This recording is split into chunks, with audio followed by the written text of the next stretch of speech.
Hello everybody, my name is Track94 and welcome to episode 31 of my Minecraft Let's Play. Thank you guys very much for joining me today. So, between the previous episode and this episode, I have been very busy working on my own, and as you can see here, we are starting to stack up on items. Turns out the slime farm is particularly fast, and so is the gold farm. And so, because of this influx of items, we've actually encountered a problem that I've never seen before with the storage system, and it's the problem of overflow, which is a good problem to have, I guess, but it's also particularly annoying. Let me just show you something. This is all of the gold and rotten flesh that I get in about, I'd say, an hour or two of running the gold farm. Probably, maybe even faster than that, I'm not quite sure. But basically, the way that this whole system operates on is it's running on the assumption that the collection minecart that goes in this track always has room for whatever it's collecting. But this chest here gets filled so quickly that the minecart will actually come over here and it'll get filled up all the way to the brim. And because it gets filled up to the brim, it doesn't collect all of the items inside of this hopper, and so it doesn't actually get sent off to the rest of the system to collect its items and drop it off in the auto sorter. And so for that reason, I actually had to shut off this section of the collection system because there is just way too many drops for the minecart with hopper and the minecart with chest to collect everything. And you can just see we're getting another delivery here. It's just crazy how much stuff. We're getting raw chicken and feathers from the chicken jockeys, the baby zombie pigman chicken jockeys. There's a lot of stuff here, and it's overflowing the system, unfortunately. So we're not actually sorting any of the gold or the rotten flesh. So as you may be well aware, in Minecraft 1.16.1, the mechanics as far as how villagers work in picking up crops and harvesting them was changed once again.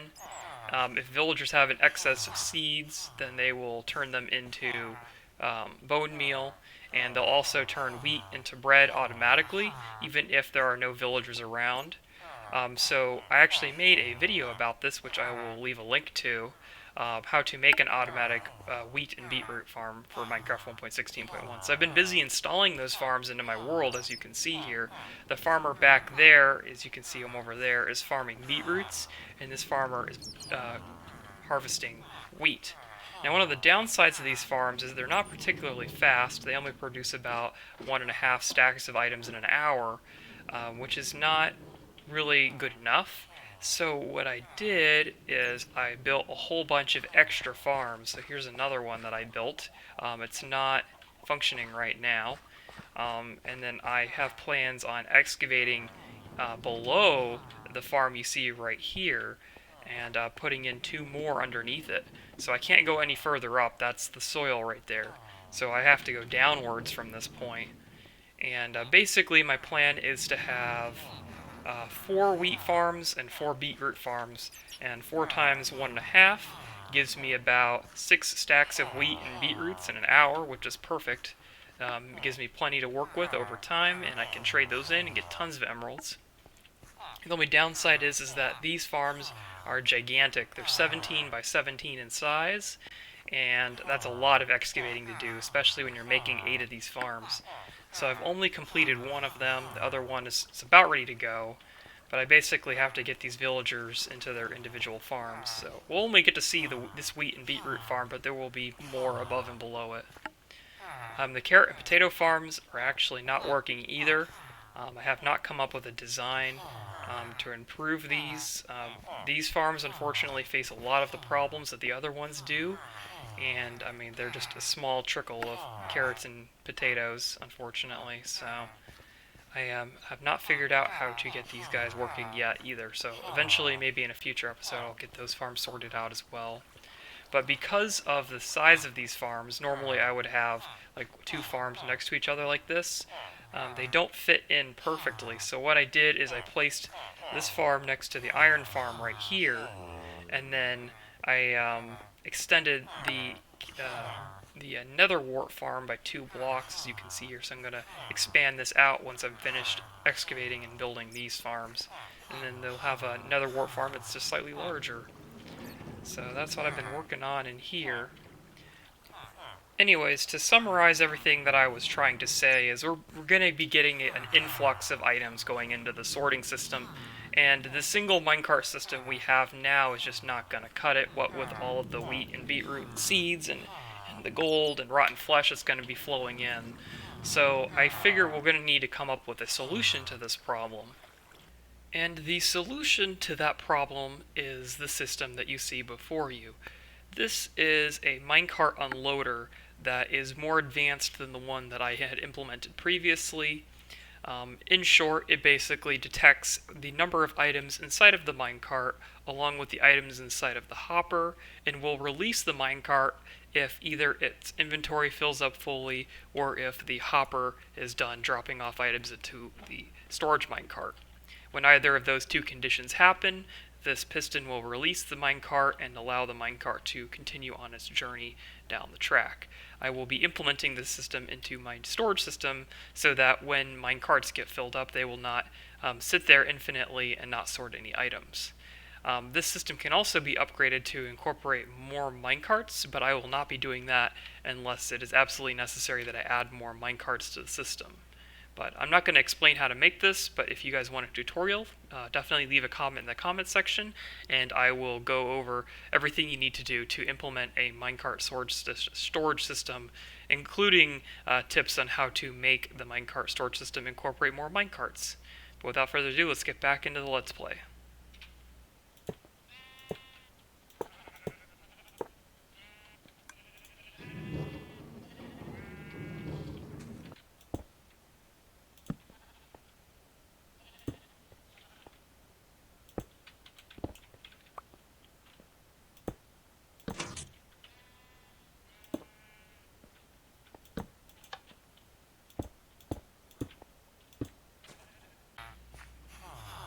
Alright, welcome back you guys. So since the last time I recorded, there was a lot of things that I had completed. Namely, I finished the upper level of the wheat and beetroot farm, so now those farmers are working away, and I've expanded the nether wart farm. I've completed a lot of other minor tasks around the storage system. I upgraded the silo storage system so that these lights would only light up when there are items inside of the chests. Previously, there was a glitch where if the minecart was sorting items into it, these lights would all turn on, but that is no longer the case. I fixed that. And I have also forgot to mention that I added a new farm, or at least I have changed an old farm. Basically, I took out the old sheep farm that was here that I built a while back. It was not working very well, so I used a design which I made a tutorial for on my channel, and I basically have one sheep for every type of color of wool in the game, and it automatically sorts and stores these items, and I have extra green wool since I use this more than other types of wool, and the system is working very nicely. You can find the tutorial for this on my channel, which I'll leave a link to. Namely, the thing that I'm very proud of that I did was I completely revamped the entire storage system. The collection minecart now uses the more advanced minecart loading system that I showed you just a minute ago. So all of the stops along the track now have one of these advanced loaders that will switch the rail whenever it's being loaded so that other future minecart additions can actually continue on, so it is future-proofed a little bit. And basically it has a two-way instead of a one-way only collection system, so minecarts traveling on this track will only go in this direction, and minecarts traveling on this track will only go in this direction, so it's designed to incorporate more minecarts in the future.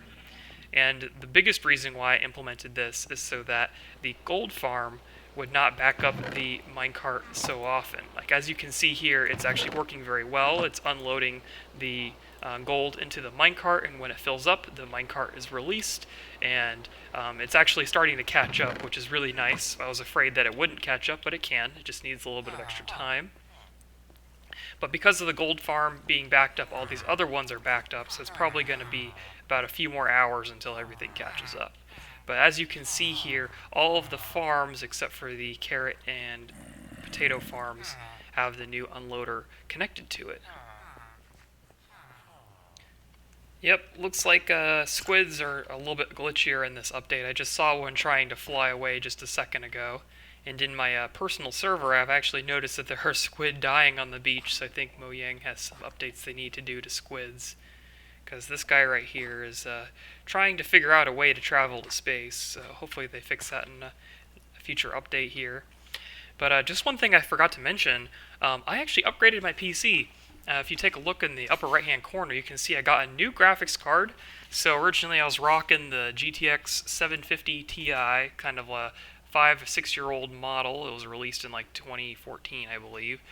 So I decided to finally upgrade, so I have an RTX 2060, so it's not a super duper graphics card or anything, but it's definitely new and it's noticeably faster. Normally, when I'm standing right here in front of the mob system, I would probably stick around 30 FPS. Actually, I'm getting that right now, probably because of all the signs. But I noticed that it's actually not quite as bad. It's about another 15 or 20 seconds 15 or 20 FPS improvement. In most places, I actually have the render distance at 16. In the past, I'd have it at 12, and it would kind of struggle anything past that. So yeah, it's doing very nice. Anyways, but long story short, I'm noticing a significant improvement in my FPS. But anyways, this is the new update, so I wanted to go ahead and try out the nether, which is something I've been wanting to do for a while. I have explored the new nether in my personal server, but I haven't... Wow, that's a lot of endermen. I haven't actually gone to the nether in the Let's Play world. Why are they all holding dirt? Did they, like, go through my portal or something? I'm super confused. But yeah, and I guess I have grass in the nether now. Cool. Anyways, let's go exploring. I need to get some glowstone, and I need to... I would like to get netherite too. I think netherite would be a nice upgrade. But as you can see, we have striders spawning. These are old nether chunks too, so that's a nice, cool thing right there. Can probably get a saddle and ride them at some point. But I know that if I go in one direction for a while, I'll eventually start getting the new chunks. So let's go ahead and do that. And if I find any goldstone, I will collect some.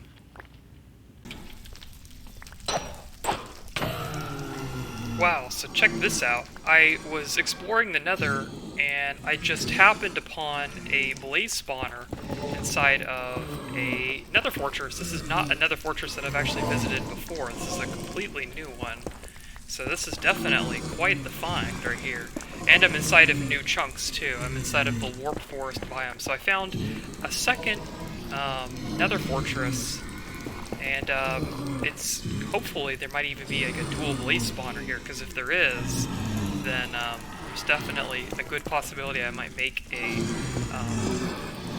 monster spawner here. But anyways, I have to kill these blazes, and I don't want to kill your ears, so I'll be right back. Check it out, you guys. So this is a really big nether fortress. It goes quite far. I have been exploring for about a good 10 minutes now. And check it out. So this is a lava lake, and then around it we have a warped forest over here, and a crimson forest right here, which I'll definitely go through and get some of the necessary blocks I can farm these back at home. But I mean, just look how big this nether fortress is. It's gigantic. It goes all the way from where the nether wastes started to all the way out here into the new chunks. And we're definitely getting a lot of blazes and wither skeletons. So it's definitely a good nether fortress. Unfortunately, it's inside of a huge amount of netherrack. It's not really an ideal nether fortress because it's not in the middle of a lava lake. This is the only area that is in the middle of a lava lake. So it's not ideal for spawning withers. Or wither skeletons. I think I'm going to stick with the other nether fortress that I have for farming wither skeleton skulls. But definitely a good place to go if I want to get any of the new items in this update. And I'll definitely keep exploring here, and when I get a chance I will go through and just kind of collect some of the warped nylium with my silk touch pickaxe, along with the crimson and the warped variants of all the blocks here. So I know if I get some of this stuff here, I can take this home with me and grow some myself, which is what I plan on doing. So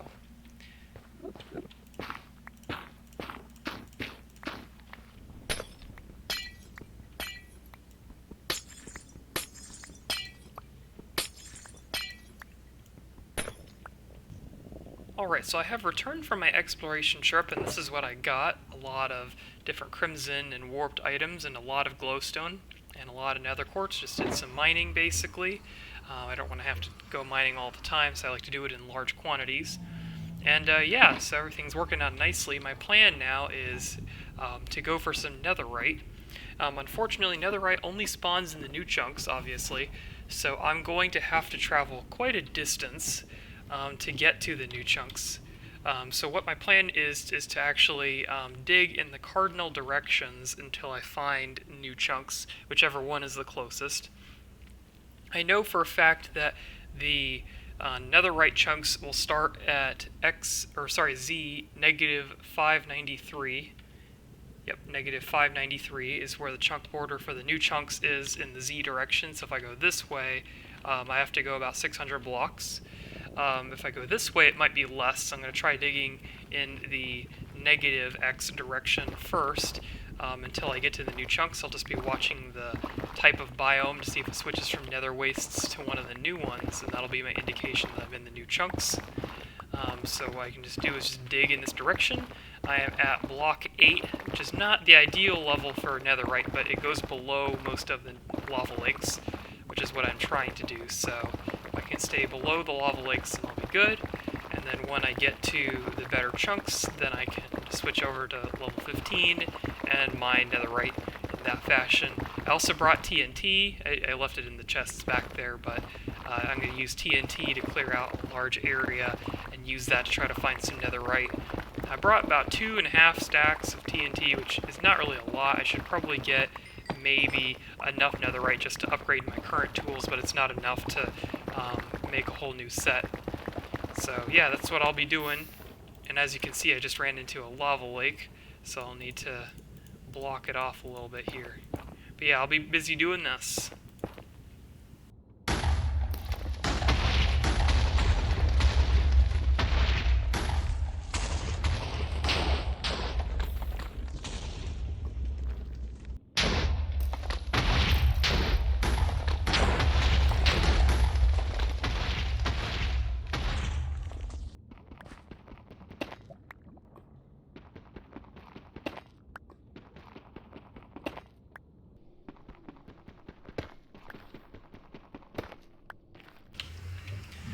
Alright, so I've done a couple hours of mining, and as you can see I have 24 netherite, and you need, 24 ancient debris, which means you have to have 4 ancient debris per ingot of netherite. So basically 24 divided by 4 is 6, so I have 6 netherite ingots, which should be enough to get my tools and maybe 1 or 2 pieces of armor. I'll kit it out in netherite, so they'll be a lot more durable. And of course, I have a lot of netherrack. I have a whole chest here full of netherrack, so I'll go ahead and head home, and we'll smelt this up, and we'll upgrade our gear. Alright, you guys, here's the moment of truth. You got our 24 netherite scrap, and we're going to go ahead and make some netherite ingots. Very good. I have some tools ready. And let's see if we can find the toolsmith table around here. There it is.